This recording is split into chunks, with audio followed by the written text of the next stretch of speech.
Assalamualaikum warahmatullahi wabarakatuh. Nama saya Friska Elmadini. Di video ini, saya akan menjelaskan tentang kurikulum. Yang pertama ialah pengertian kurikulum. Apa sih kurikulum itu? Kurikulum adalah suatu program pembelajaran yang berisi bahan pembelajaran yang direncanakan dan dijadikan pedoman untuk mencapai tujuan bersama. Kurikulum itu berasal dari bahasa Yunani, yaitu kuri artinya pelari dan kurere artinya tempat berpacu. Jadi, jika digabungkan menjadi suatu jarak yang harus ditempuh seorang pelari untuk mendapatkan penghargaan tersebut. Yang kedua, tujuan kurikulum. Kurikulum mempunyai tujuan untuk mempersiapkan para peserta didiknya menjadi lebih baik lagi, atau bisa kita bilang menjadi kreatif, inovatif, serta afektif ketika berada pada lingkungan masyarakat. Di dalam kurikulum terdapat dua hal pokok yang terkandung di dalamnya. Yang pertama ialah adanya mata pelajaran yang harus ditempuh. Yang kedua ialah untuk memperoleh ijazah. Dua hal pokok ini sangat berkaitan satu sama lain. Suatu pelajaran yang harus ditempuh oleh siswa itu untuk memperoleh ijazah. Nah, ijazah ini sebagai kemampuan atau hasil akhir para peserta didik. Jika para peserta didik mampu menguasai pelajaran tersebut, maka ia memperoleh ijazah. Nah, sebaliknya, jika para peserta didik tidak menguasai atau tidak mampu menguasai pelajaran tersebut, maka dia tidak bisa memperoleh ijazah. Jenis-jenis kurikulum. Kurikulum terbagi 3 jenis. Yang pertama ialah kurikulum ideal. Kurikulum ideal ialah kurikulum yang diharapkan dapat dilakukan dan berfungsi sebagai acuan dan pedoman untuk guru sebagai dalam proses belajar mengajar. Di sini guru dituntut untuk memahami kurikulum ini. Bukan hanya tentang tujuan yang mau dicapai, tetapi berbagai hal yang berhubungan dengan pencapaian tersebut. Yang kedua ialah kurikulum aktual. Kurikulum aktual ialah kurikulum yang nyata dapat dilaksanakan oleh guru sesuai dengan kondisi yang ada. Maksudnya di sini, jika sekolah mempunyai alat sarana dan prasarana yang lengkap dan memadai, maka guru mampu atau bisa melaksanakan sesuai dengan tuntutan kurikulum ini. Tetapi jika sekolah tidak mempunyai alat sarana dan prasarana yang lengkap pada pelajarannya masing-masing, maka guru tidak dapat melakukan tuntutan kurikulum ini. Sebagaimana yang kita tahu, sarana dan prasarana itu sangatlah penting dalam sebuah lembaga pendidikan. Misalnya, pada mata pelajaran komputer. Di sini kan guru tidak hanya menjelaskan bagaimana menggunakan komputer itu, tetapi di sini guru harus mempraktekkan kepada siswanya agar siswanya itu dapat mengaplikasikannya dan mengerti apa yang dijelaskan oleh gurunya. Tetapi jika sekolah maka dari itu sekolah harus mempunyai sarana dan prasarana yang lengkap. Jika tidak ada sarana dan prasarana yang lengkap, maka kualitas sekolah tersebut semakin rendah. Yang ketiga ialah kurikulum tersembunyi. Kurikulum tersembunyi adalah kurikulum yang pada dasarnya hasil dari suatu proses pendidikan yang tidak direncanakan. Artinya perilaku yang muncul di luar tujuan yang dideskripsikan oleh guru. Kemudian ada fungsi kurikulum. Fungsi kurikulum terbagi menjadi 6. Yang pertama, fungsi penyesuaian. Yang pertama ialah fungsi penyesuaian.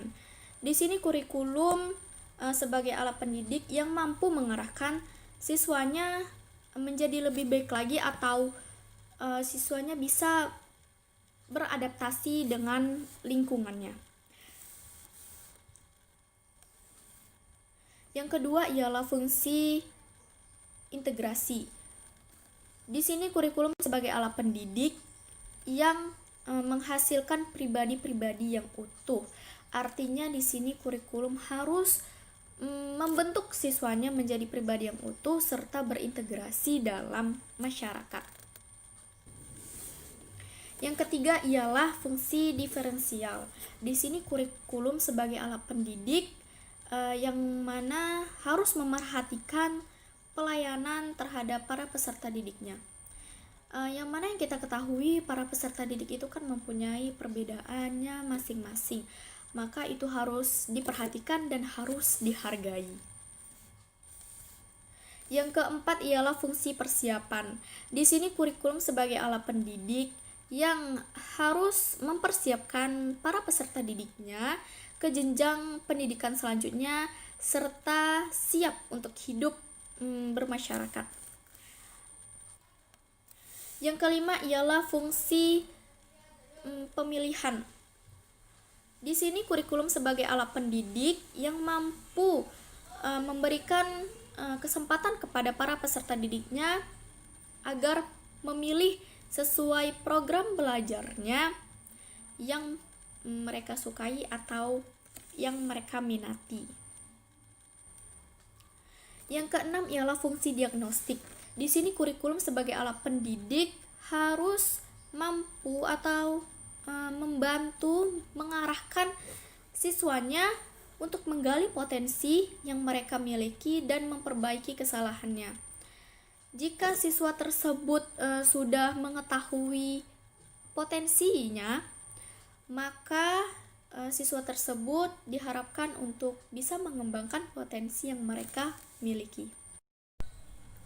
Kemudian ada peranan kurikulum. Peranan kurikulum ini terbagi menjadi 3 jenis, yaitu yang pertama peranan konservatif.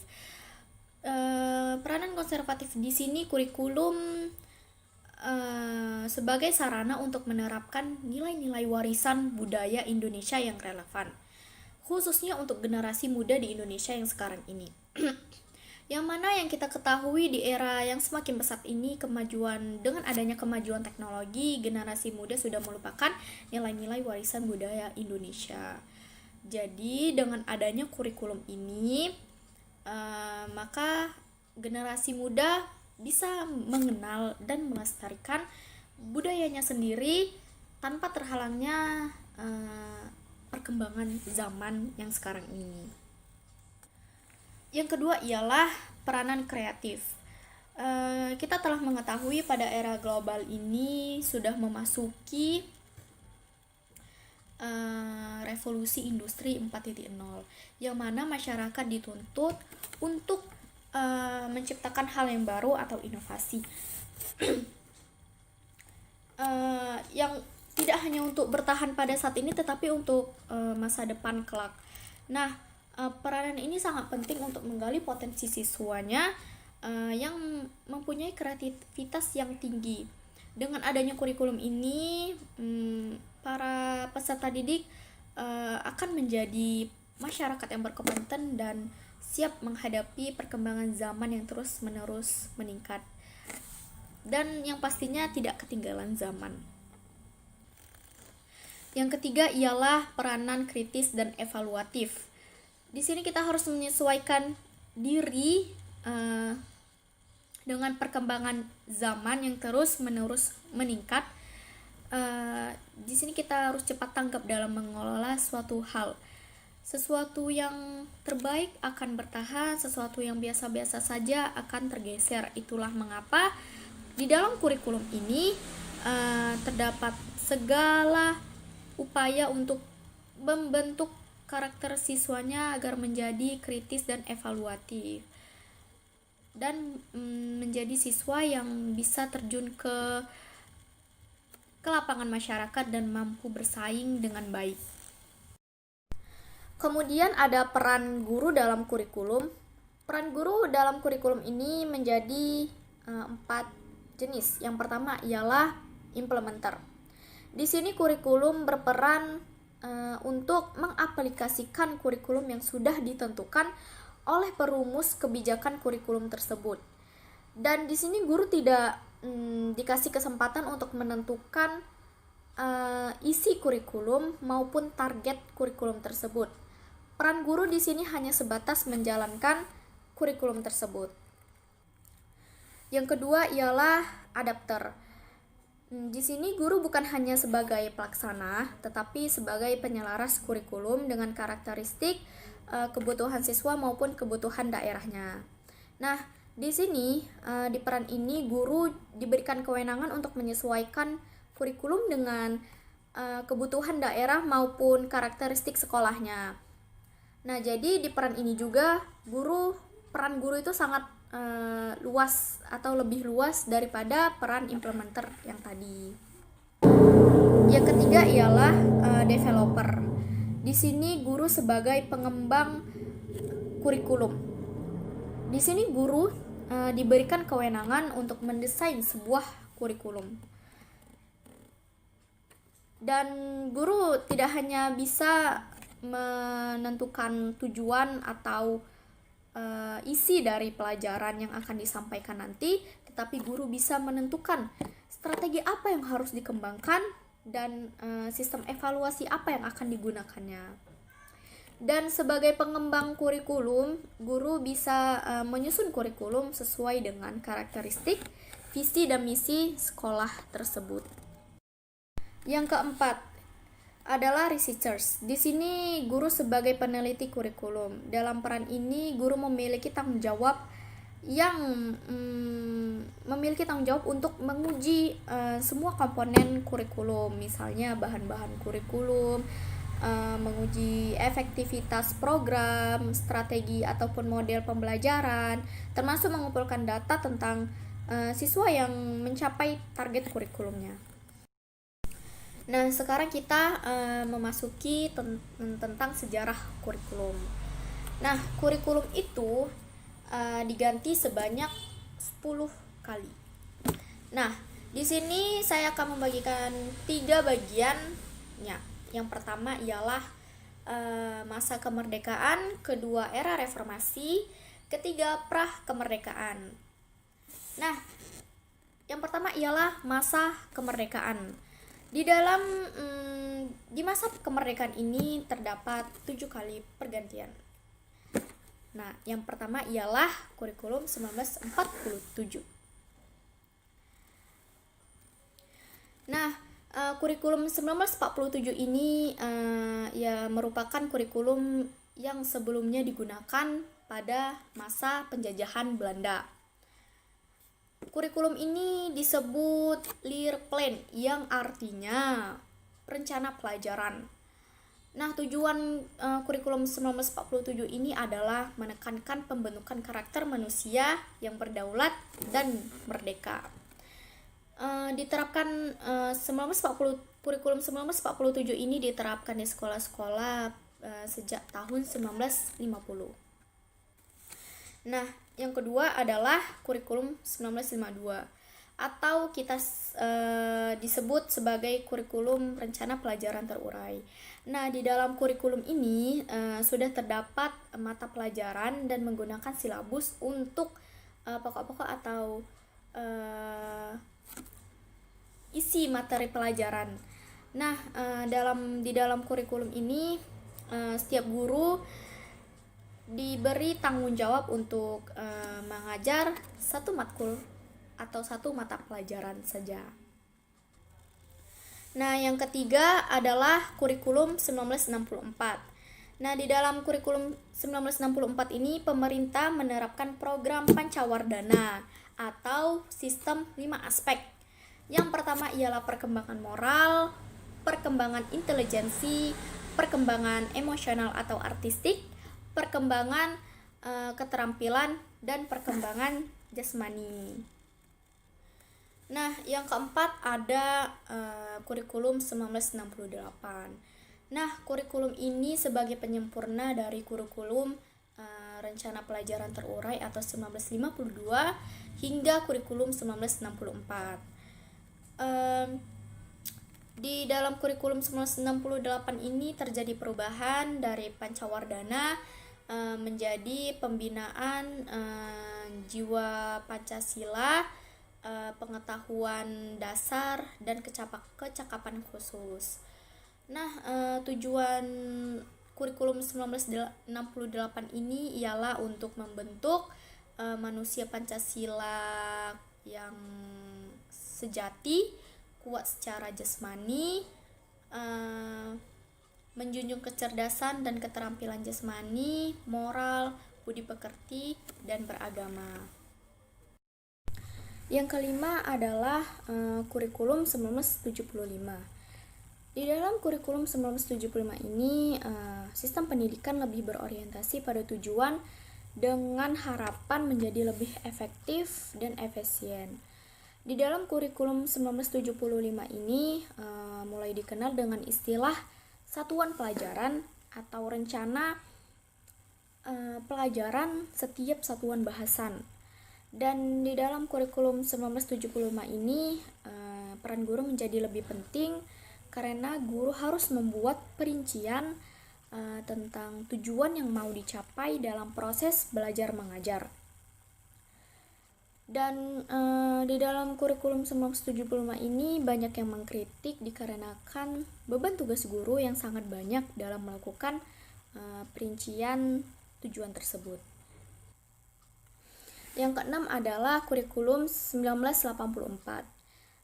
Kurikulum 1984 ini sering disebut sebagai kurikulum 1975 yang disempurnakan. Nah, di dalam kurikulum 1984 ini siswa mulai ditempatkan sebagai subjek belajar yang diharapkan dapat mengamati sesuatu, mengelompokkan, mendiskusikan, hingga melaporkan. Metode yang digunakan kurikulum 1984 ini adalah metode CSBA atau cara belajar siswa aktif. Yang ketujuh ialah kurikulum 1994. Kurikulum 1994 ini adalah hasil upaya untuk memadukan kurikulum-kurikulum sebelumnya, terutama kurikulum 1975 dan kurikulum 1984. Di dalam kurikulum 1994 ini adalah terjadinya perubahan waktu dari semester ke catur ulan. Dengan pembagian waktu tersebut, siswa diharapkan dapat menerima materi lebih banyak lagi. Kurikulum 1994 ini banyak dikritik dikarenakan beban peserta didik yang dinilai terlalu berat dari muatan nasional sampai muatan lokal. Kurikulum 1994 ini disebut dengan kurikulum super padat. Kemudian pada masa era reformasi. Pada masa era reformasi ini terbagi menjadi 3 kurikulum. Yang pertama ialah kurikulum 2004. Kurikulum 2004 yang lebih dikenal dengan KBK atau kurikulum berbasis kompetensi, yakni perpaduan antara pengetahuan, keterampilan, nilai, serta sikap yang ditunjukkan dalam kebiasaan berpikir dan bertindak. Di dalam kurikulum ini lebih menekankan pada ketercapaian kompetensi peserta didiknya. Kegiatan pembelajaran di dalam kurikulum ini menggunakan metode pendekatan dan metode yang bervariasi. Kemudian yang kedua ialah kurikulum 2006. Kurikulum 2006 ini disebut dengan KTSP atau kurikulum tingkat satuan pendidikan. Di dalam kurikulum ini, pemerintahan pusat menerapkan standar kompetensi dan kompetensi dasar. Di dalam kurikulum ini, guru dituntut untuk mampu mengembangkan dalam bentuk silabus dan penilaian terhadap sesuatu dengan kondisi sekolah dan daerah sekolah tersebut. Yang ketiga ialah kurikulum 2013. Kurikulum 2013 atau lebih dikenal dengan K13, di kurikulum ini lebih menekankan pada pemikiran kompetensi yang berbasis sikap, keterampilan, dan pengetahuan. Di kurikulum ini, guru dituntut untuk mendorong siswanya agar melakukan observasi, bertanya, bernalar, dan mengomunikasikan apa yang telah siswa dapat setelah menerima materi pembelajaran tersebut. Dan di dalam kurikulum ini, siswa harus mempunyai atau memiliki kemampuan berpikir kritis. Kemudian pada masa prakemerdekaan. Pada masa prakemerdekaan ini, kedatangan para penjajah seperti Belanda ke Indonesia belum memerhatikan pendidikan. Mereka hanya mengambil rempah-rempah saja. Kemudian kedatangan mereka juga untuk menyebarkan misi agama mereka. Maka dari itu mereka membuat suatu lembaga pendidikan. Nah, dengan adanya lembaga pendidikan itu, para penjajah memerlukan pegawai rendahan yang dapat membaca dan menulis untuk mengembangkan pendidikan itu. Maka dibuatlah sekolah-sekolah. Yang pertama terdiri dari sekolah rendah. Di dalam sekolah rendah ini ada dua jenis. Yang pertama sekolah kelas 1 dan sekolah kelas 2. Di dalam sekolah kelas 1 ini untuk anak pegawai pemerintah Hindia Belanda yang lama pendidikannya awalnya 4 tahun, kemudian 5 tahun, dan menjadi 7 tahun. Tujuannya untuk mendidik pegawai-pegawai rendahan untuk keperluan kantor-kantor pemerintah. Program pembelajarannya terdiri dari ilmu bumi, sejarah, dan ilmu hayat. Bahasa pengantarnya bahasa Melayu dan bahasa Belanda. Kemudian ada kelas sekolah 2. Di sini untuk masyarakat pribumi. Lama pendidikannya selama 3 tahun. Selama 3 tahun. Program pembelajarannya ialah berhitung, menulis, dan membaca. Kemudian untuk pendidikan tingkat menengah didirikan gimnasium, yang mana terdiri dari siswa yang bergolongan golongan ningrat. Lama pendidikannya selama 3 tahun. Kemudian berubah menjadi Mir F. Gibrit Orderwich atau disingkat MULO. Di sini lama pendidikannya selama 4 tahun. Kemudian untuk tingkat pendidikan tingkat atasnya didirikan AMS atau Algemeen Middelbare School. Tingkat atas ini terdiri dari 2 bagian, yaitu bagian A dan bagian B. Untuk bagian A lebih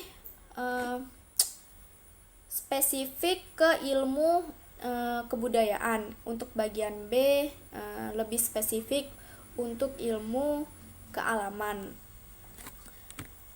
Setelah penjajahan Belanda berakhir, beralihlah ke penjajahan Jepang.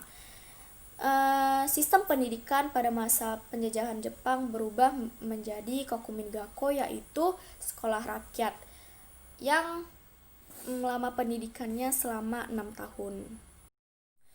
Itulah penjelasan kurikulum dari saya. Terima kasih telah menyaksikan video ini. Wassalamualaikum warahmatullahi wabarakatuh.